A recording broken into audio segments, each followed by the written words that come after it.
The Public Service Alliance of Canada, PSAC, and the federal government have reached a tentative deal, ending 12 days of a strike by 120,000 workers.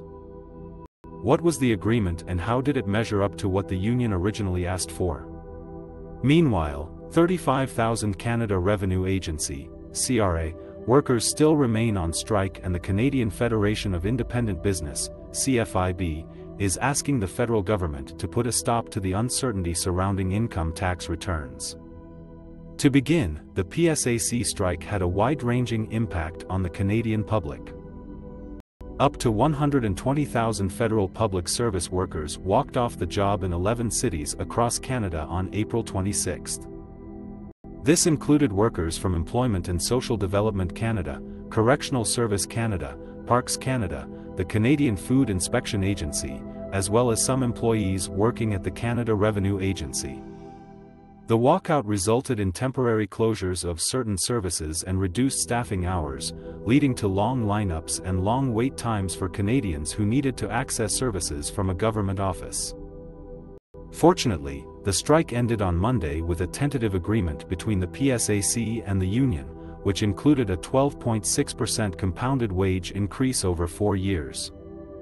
This will help ensure that the workers' wages keep up with the current inflation rate. However, the agreement didn't satisfy all workers. Members of the Union of Taxation Employees are still on strike, representing approximately 35,000 Canada Revenue Agency employees.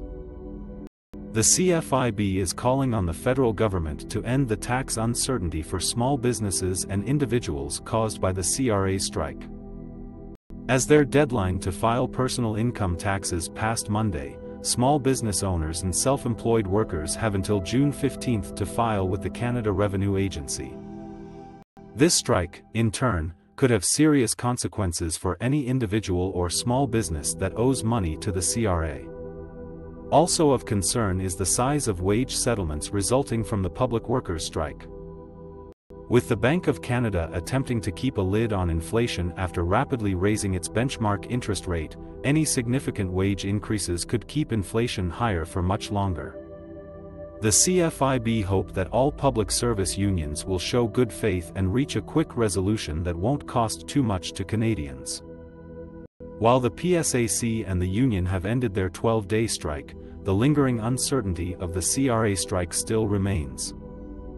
The government still needs to address the tax uncertainty for the individuals and small businesses affected by the CRA strike. Hopefully, both the public workers and CRA can reach an agreement that benefits all parties involved and ends the uncertainty once and for all.